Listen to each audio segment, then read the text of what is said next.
ሰላም ሰላም፣ እንዴት ናችሁ? ሰላም ነው ወይ? እሺ፣ ዛሬ በማህበራዊ ሚዲያ ሲመላለስ ያዋለው የአቶ ገዱ አንዳርጋቸው የቀድሞ የአማራ ክልል ፕሬዝዳንትና የኢትዮጵያ ውጭ ጉዳይ ሚኒስትር ከለውጡ የለውጥ ሰዎች ከሚባሉት ከለማ ቀጥሎ የነበረ ለዚህ አብይ አህመድ እዚህ እንዲደርስ ዋጋ ከከፈሉ አንዱ ነበር እና ያ ሲያየው እርስ በርስ ሀገር ህዝብ እርስ በርስ ሲባላ ሀገር ሲፈርስ እንደዚህ የጥፋት ጉዞ ሲያይ በቃ ሁሉንም ጥሎ ማለት ነው አሜሪካ ላይ ጥገኝነት ጠይቆ በአሜሪካ ሰርቶ የሚኖር እንደ ተራ ዜጋ ሰርቶ የሚኖር ሰው ነው። በዚህ ሰዓት በሰላም በቃ ህሊናው ምንም እንትን የሌለው በሰላም አስበው ባለስልጣን በአፍሪካ በኢትዮጵያ በአፍሪካ ባለስልጣናት መሪዎች የነበሩ እንዴት ነው የሚኖሩት? እንዲያውም ሸሽተው አንዳንዱም በእስር ቤት አንዳንዱም በመፈንቅለ መንግስት ተገድለው ምናምን ነው እንትን የሚሉት ከስልጣን በኋላ።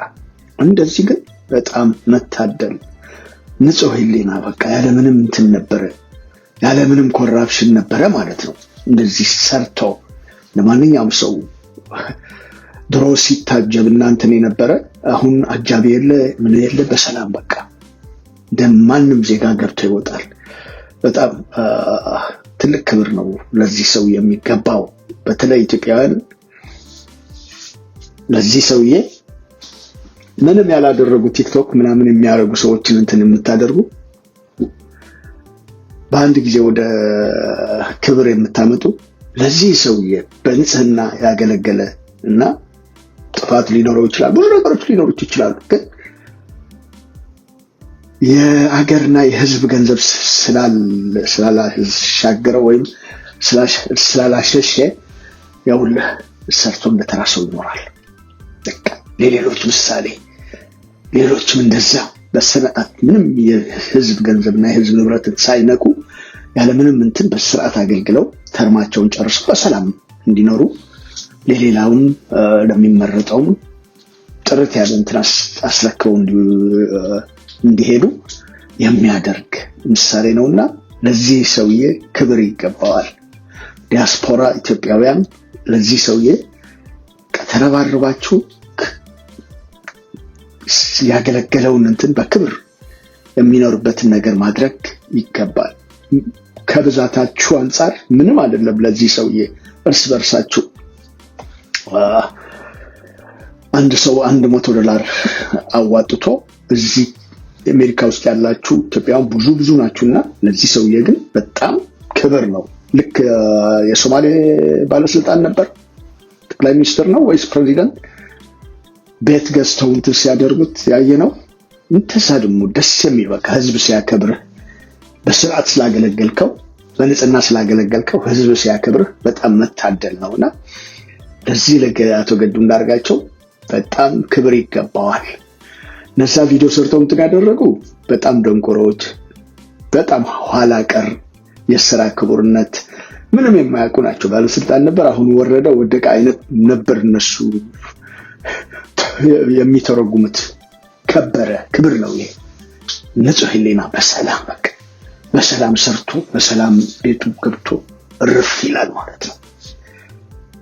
ያ ገዱ አንዳርጋቸው እግዚአብሔር ይባርክ እላለሁ። እዚህ ከዚህ ቀጥዬ ወንድማችን ተስፋዬ ስሙ ንጉስ የቲኤስቲ አፕ የጻፈው ስለ አቶ ገዱ አለ፣ እሱን አነብላችኋለሁ። ኮራንብህ ገዱ፣ እውነትና ሐሰት የየራሳቸው መልክ ቢኖራቸው ሐሰት የስልጣን ጥማት ያሰክራቸውን እነዛን በንጹሃን ደም የጨቀዩትንና የህዝብን ሀብት የበዘበዙትን አስመሳይ ባለስልጣናት ስትመስል፣ እውነት ግን ዛሬ ላይ የአቶ ገዱ አንዳርጋቸውን ጥርት ያለ ገጽታ ተላብሳለች። ትናንትና ገዱ አንዳርጋቸው በአሜሪካ የፓርኪንግ ስራ ላይ ተሰማርተው የሚያሳይ ቪዲዮ በአንዳንድ ወገኖች ዘንድ እሳቸውን ለማሸማቀቅና ለማዋረድ በማሰብ ተሰራጭቶ ነበር። ነገር ግን ተገለበጠና ክብር ሞገስ ለገዱ አወረደ። በመሃይም የተለቀቀው ቪዲዮ የተንኮል ሽረባው ወጥመድ ተሰብሮ ክብራቸውንና ሞገሳቸውን ይበልጥ አጎላው። ውርደት ያሉበትን ለሳቸው ያልተሸረፈ የህሊና ካባ ሆነላቸው። በጭፍን ጥላቻ ገዱን ያገለሉ ሁሉ ዛሬ በገዱ አንዳርጋቸው ንጹህ ህሊና ረኩ። በአንድ ወቅት በሀገራቸው በታላቅ ኃላፊነት ወክለው በዋይት ሃውስ ውስጥ ከዓለም ሀያላን መሪዎች ጋር በክብር የተደራደሩትን የቀድሞው የአማራ ክልል ፕሬዝዳንት እና የኢትዮጵያ ውጭ ጉዳይ ሚኒስትር ዛሬ በገዛ ላባቸውን ጥረው ግረው ቤተሰባቸውን እያስተዳደሩ መገናኘታቸው ትልቅ የሞራልና የቅንነት ማስተማሪያ ነው። አቶ ገዱ ህሊናቸውን ቢሸጡ ለስልጣን ቢንበረከኩና እንደሌሎች የህዝብን ሀብት ወደ ውጭ ቢያሸሹ ኖሮ ዛሬ በቅንጦት ማማ ላይ ተቀምጠው የዶላርን ክምር ያንደላቀቃቸው ነበር። እሳቸው ግን ከውሸት ዝናና ከደም ገንዘብ ይልቅ ንጹህ ህሊናን መረጡ። በፖለቲካው ውሳኔያቸውን ዙሪያ ትናንት የነበረን ልዩነት ወይም ቅሬታ ምንም ይሁን ምን የዛሬው ሁኔታ በአንድ ድምፅ እንድናከብራቸው ያስገድደናል። ይሄ ከፖለቲካም አልፎ ንጹህ ወንጌል ነው። ዛሬ ወንጌል እንሰብካለን የሚሉ ወንጀለኞች በሆኑበት ጊዜ የአቶ ገዱ ህይወታቸው ግን ምስክር የሚሆን የወንጌል ፍሬን ይመስላል። በስልጣን ሳሉ ያልሰረቁ፣ ሀገር ያልዘረፉ፣ ወርቅ ያላሸሹ፣ ከማንም ጋር በሙስና ያልተጨማለቁና ዛሬ ዝቅ ብለው በማንኛውም የጉልበት ስራ በላባቸው ማደርን የመረጡ እውነተኛ ህዝብ ልጅ መሆናቸውን በተግባር አሳይተዋል። በድጋሜ ክብር ይገባቸዋል። ያ ባለጌ ማንም ይሁን ማንም ገዱን አዋረድኩት ብሎ ያሰራጨው ቪዲዮ ውርደት ሳይሆን የንጹህ ህሊና የክብር ምስክር ወረቀት ሆነላቸው። ዛሬ ሌሎች በሰረቁት ገንዘብና በሰሩት በደል በየቀኑ በፍርሃትና በጭንቀት እንቅልፍ አጥተው ሲገላበጡ አቶ ገዱ ግን ባረከሰ ማንነት ቀና ብለው በሰላም ወጥተው በሰላም ይገባሉ። ክብር ማለት ወንበርና ስልጣን ሳይሆን በራስ ላብና በንጹህ ህሊና መኖር ነው ሲል ወንድማችን ተስፋዬ ስሙ ንጉስ ቲኤስቲ አፕ ይህንን ስለ አቶ ገዱ አንዳርጋቸው የጻፈውን ምልከታና እይታ ነበረ። እውነት ነው። አቶ ገዱ በጣም አስተማሪ የሆነ በጣም ትልቅ የህይወት ምስክርነት ነው። እነዛ ሲሳለቁ ሲስቁ ሊያሸማቅቋቸው ብለው ያንን ያደረጉ ሰዎች በጣም ደካማዎችና ደንቆሮች መሆናቸውን ነው ያሳዩ። ምክንያቱም ይሄ ትላንት በስልጣን የነበረ ሁሉም በእጁ የነበረ አገሪቷን በእጁ የነበረች ሰውዬ ነው።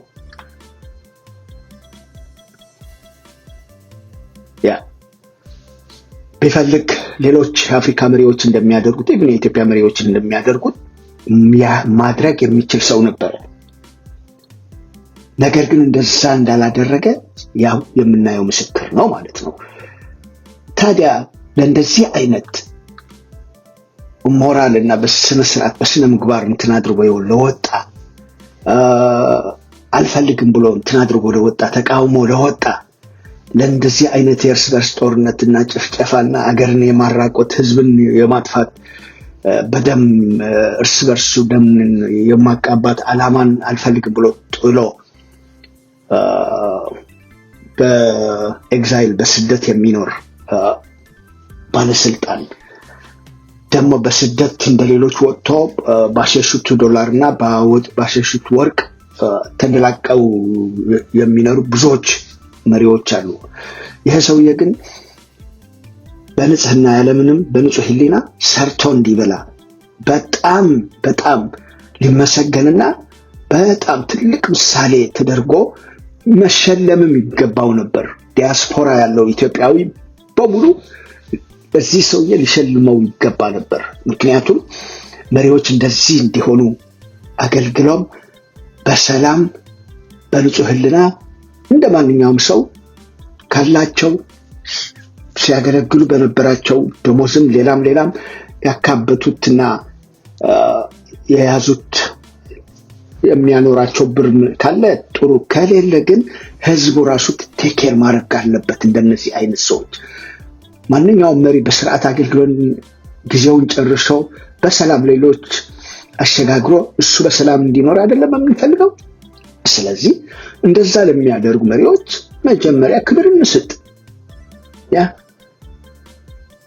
ይሄ ትልቅ ምሳሌና ትልቅ ትምህርት ነው። የአቶ ገዱ ለሌሎች ትልቅ ለሰን የሚሰጥ ነው ማለት ነው።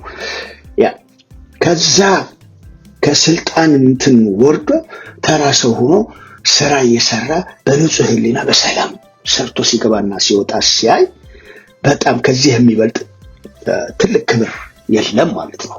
የሕሊና እረፍት በሰላም በቃ የአፍሪካ መሪዎች እኮ አንዳንዱ በስልጣን ላይ ያሉ እዛው አርጅተው ይሞታሉ። አንዳንዱ እዛው ያሉ ይገድሏቸዋል። አንዱ እርስ በርስ ገድሎ መፈንቅለ መንግስት አድርጎ ስልጣን ይነጥቃቸዋል። አንዳንዱ ሸሽተው በስደት በጭንቀትና በስቃይ በስተርጅናቸው አገራቸውን የናፈቃቸው በዛ የሚያልፉ ብዙዎች ናቸው ማለት ነው። እንደዚህ አይነት ግን በሰላም በቃ በንጹህ ሕሊና ሰርቶ ሲበላ እንደዚህም እንደሚደረግ ማሳያ ሆኖ ሲታይ ትልቅ ምሳሌ ክብር የሚገባው ሰው ነው አቶ ገዱ በዚህ ሰዓት ማለት ነው። ቢቻል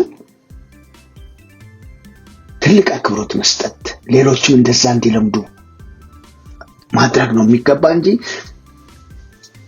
በሰላም ስለወጣ ያለምንም ያለ ሙስና ያለ ዘረፋ ሰርቶ ለመብላት በሰላም ስላለ እንደዚህ በጣም ተሳዝናላችሁ።